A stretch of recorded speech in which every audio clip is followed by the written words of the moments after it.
بسم الله الرحمن الرحيم. إلى محبي الشعر وعشاق الشعر الشعبي، اخترنا هذه الليلة قصيدة من القصائد المطولة والمسرحات التي أرسلها الشاعر الكبير المعلم باحوي إلى حضرموت، وفي فترة من الفترات في ظل أوضاع غاية في التردي والصعوبة المعيشية، فأرسل المعلم باحوي هذه القصيدة ومضمونها ومناسبتها. طبعا القصيدة مرسلة إلى الشاعر صالح بن مبارك بن ثابت، أحد أصدقاء الشاعر المعلم محمد صالح باحوي. وهذه القصيدة جاءت في ظروف غاية في الصعوبة في حضرموت، تقريبا يعني فترة الحرب العالمية الثانية في منتصف الأربعينيات، يعني أوضاع صعبة ومعيشة الناس كانت كذلك، لدرجة أن البعض مثلا فكر في الهجرة من حضرموت إلى مناطق أخرى لطلب الرزق وبحث عن لقمة العيش.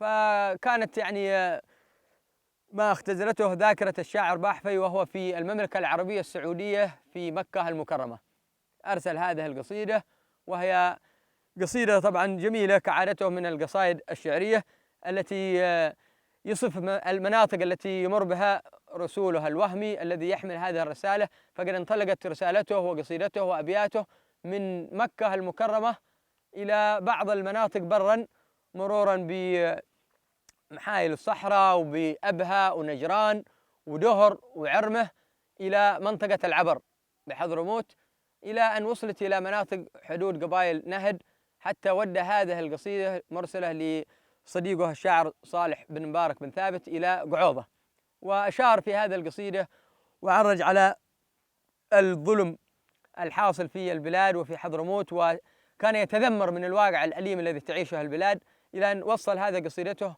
إلى أصدقائه طبعا من الحكمان وهم من مشايخ نهد في قبيلة نهد في قعوضة. ومن ضمن ما أشار إليه في القصيدة أنه يعني ذكر أنه لابد يكون وجود العدل والأمن والأمان حتى يسود الخير في البلاد. هكذا طبعا اخترنا مثلا بعض لتوضيح مضمون هذه القصيدة ومناسبتها، وكانت يعني من ضمن القصائد الجميلة الرائعة التي أرسلها كعادته من مهجره، سواء في المملكة العربية السعودية من مكة كما أشرنا أو من أماكن أخرى. طبعا القصيدة للمعلم باحوي يقول فيها: سبحان من قال بعد العسر باليسرى، ومن طلع على ظواهرها وغابيها، ومن طلع على ظواهرها وغابيها، يا رب سالك لنا في ذه وفي الأخرى، أرحم إلى بلغة أرواحي تراقيها، أرحم إلى بلغة أرواحي تراقيها، انهار كشف الغطاء واجسادنا تعرى، فصل القضاء بين قاصيها ودانيها، فصل القضاء بين قاصيها ودانيها، عمة وسورة سبأ والواقعة وقرأ، وسورة النجم والسجدة وما فيها، وسورة النجم والسجدة وما فيها، بحق محمد أبو الحسنين والزهرة، حاجتي يا قاضي الحاجات تقضيها، حاجتي يا قاضي الحاجات تقضيها، ما لي خلافك ولا جاري علي يجرى، إلا بقدرتك عد أشياء وتبديها، إلا بقدرتك عد أشياء وتبديها، نعم إلا بقدرتك عد أشياء وتبديها. ثم قال: من بعد ساهر ليلة القدرة، النوم جنب عيونه ما هو هاويها، والنوم جنب عيونه ما هو هاويها، لا هم دنيا ولا طالع في النظرة، ولا طواري على خاطره يطريها،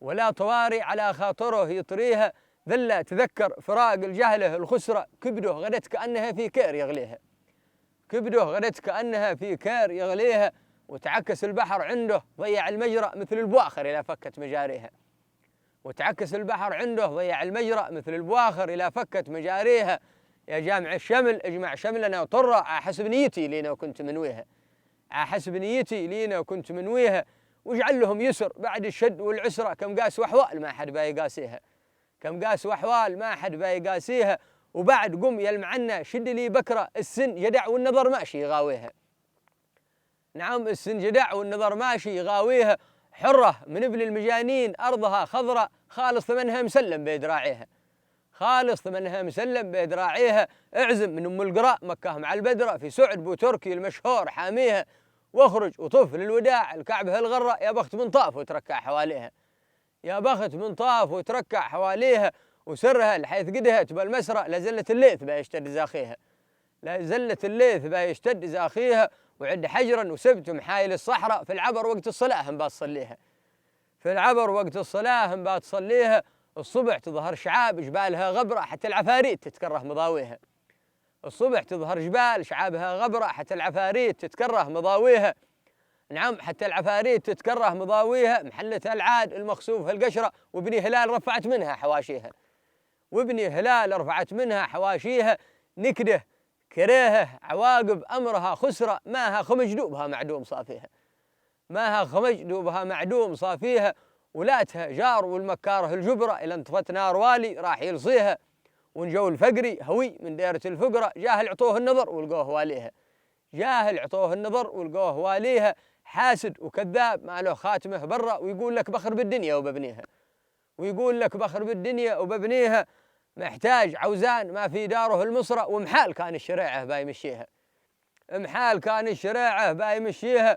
والحكم والعدل يبغى سيوف له بترة، ودفاع ونظام وشؤونه تنميها، ودفاع ونظام وشؤونه تنميها. والقاز خانات والكتاب والوزراء، واملاك دوب البواخر في مراسيها، واملاك دوب البواخر في مراسيها. ومن بعد ذا على المطية حدها تبرى في حد روضان اللي شادت مبانيها، في حد روضان اللي شادت مبانيها.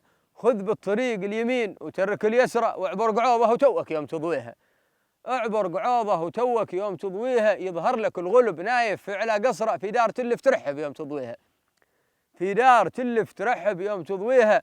نعم، في عرض شريوف حيث تخلطت لذرة، كم ناس كل توسل في مداريها، كم ناس كل توسل من مداريها. كم سوم قطبوه حيث الهفو والمحرة، واهل المواله ترفوا عاب صابيها. قل وين صالح مبارك معدن الشعراء، ومفرزن الهرج اللي يعرف معانيها. واحد خبرنا من الأقراب والخبرة، وقال لي ملهية سبرة معاديها، وقال لي ملهية سبرة معاديها. لا أحد ولد ما يهم البعد والغدرة، إن كان بعد العشاء عقر سوانيها، إن كان بعد العشاء عقر سوانيها. وسلموا على الحكم والعفو والعذرة، شيخ العامر إلى تعكت يبديها. لا قال نودي غير ترقل جبال امرأة، إلى اعتلت روسها في الجو يطويها. نعم، إلى اعتلت روسها في الجو يطويها. هو الذي ما يهمه لسرحة امرأة، يسرح الفصل لا دخلت دعاويها، ويسرح الفصل لا دخلت دعاويها. إيمان وكرام ما هو كذب بالحمرة، يشهد عليه باسط الأرض وداحيها. ذا اللي حصل والقلوب الله بها أدرى، وإن كان تمت على العادة ما فيها. والفي صلاتي على أحمد ما طلع فجرة، شفيع لأمته لا كثرة معاصيها. طبعا هذه من القصائد الجميلة اللي أرسلها المعلم باحفي. ولا زلنا على خطى يعني فكرة أن نعرض بعض القصائد يعني كانت في الكتاب وموجودة، والآن صوت وصورة يعني تعطي فكر جميل للمتابع والمشاهد، وإن شاء الله يكون يعني لها إعجاب ومحبين. وتقبلوا تحياتي، أنا محدثكم سالم محمد باوزير، على أمل أن ألتقي بكم في حلقة قادمة.